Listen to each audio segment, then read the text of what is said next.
தமிழகத்தில் காங்கிரஸ் கட்சியின் தலைவர் ராகுல் காந்தியின் பரப்புரையால் அதிமுகவிற்கு எந்தவித பாதிப்பும் ஏற்பட போவதில்லை என்று சுற்றுச்சூழல் துறை அமைச்சர் கருப்பணன் தெரிவித்துள்ளார்.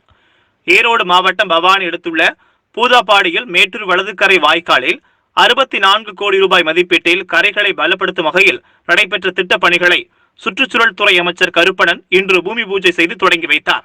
இதன் பின்னர் செய்தியாளர்களிடம் பேசிய அமைச்சர் கருப்பணன், தமிழக அரசு நீர் மேலாண்மை திட்டத்திற்கு முக்கியத்துவம் கொடுத்து வருவதாகவும், இதனைத் தொடர்ந்து 23 கிலோமீட்டர் தூரம் கொண்டு மேட்டூர் வலதுக்கரை வாய்க்காலில் முதற்கட்டமாக 12 கிலோமீட்டர் வரை இடது பக்கம் உள்ள வாய்க்கால் கரையை பலப்படுத்தப்பட்டு தற்போது இரண்டாவது கட்டமாக வலது பக்கம் உள்ள கரையை பலப்படுத்தும் பணிகள் இன்று தொடங்கியிருப்பதாக கூறினார். தமிழகத்தில் தீவிர பரப்புரை மேற்கொண்டு வரும் காங்கிரஸ் கட்சியின் தலைவர் ராகுல் காந்தி பரப்புரையால் அதிமுகவிற்கு எந்தவித பாதிப்பும் ஏற்பட போவதில்லை என்று கூறிய அவர், தமிழக காங்கிரஸ் கட்சியில் தற்போது தலைவர்கள் மட்டுமே உள்ள நிலையில் தொண்டர்கள் யாரும் இல்லை என மக்களுக்கு தெரியும் என்று கூறினார். இதைத் தொடர்ந்து பேசிய அமைச்சர் கருப்பணன், திமுக தலைவர் ஸ்டாலின் கையில் வந்திருப்பது இந்துக்கள் விவகாரத்தில் திமுக இரட்டை வேடம் போடுவதை காட்டுவதாகவும் தெரிவித்தார். காங்கிரஸ் கட்சியை பொறுத்தவரை அது உங்களுக்கே தெரியும், அதுல தலைவர் தான் இருக்காங்க, தொண்டர்கள் நினைக்கிறேன் நான். அதனால எங்களுக்கு எந்த பாதிப்பும் அதில் இருக்காது.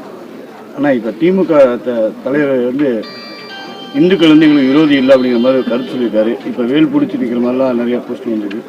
அது எப்பவுமே அவங்க இருவேடம் உள்ள ஆளுங்க, உள்ளொன்று வச்சு வெளியொன்று பேசுறது அவங்களுடைய கடமை. அதனால அவங்க இருவேடம் உள்ள ஆளுங்க அப்படித்தான் இருப்பாங்க. நம்ம முதலமைச்சர் அப்படி கிடையாது. அவர் என்ன உண்மையோ என்ன நடைமுறையோ அதை சொல்லி ஓட்டு கேட்குறாங்க, அதை சொல்லி ஒரு பிரச்சாரம் செய்கிறாங்க. அதனால் அவர் நல்ல அவங்க கூட்டம் நிறைய வர்றாங்க, பப்ளிக் நல்ல ஒரு வரவேற்பு கொடுக்குறாங்க.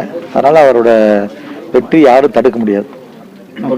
ஆனால் பொது சுத்தகரி இப்போ அறிவிச்சு 10 ஆண்டுகள் ஆயிடுச்சு, இது வரைக்கும் அந்த நடவடிக்கை இல்லை. எப்படி இப்போதான் நிலம் வாங்கி ப்ராஜெக்ட் போட்டு டெல்லி கவர்மெண்ட்டுக்கு சப்சிடி அனுப்பிச்சிருக்கிறோம்.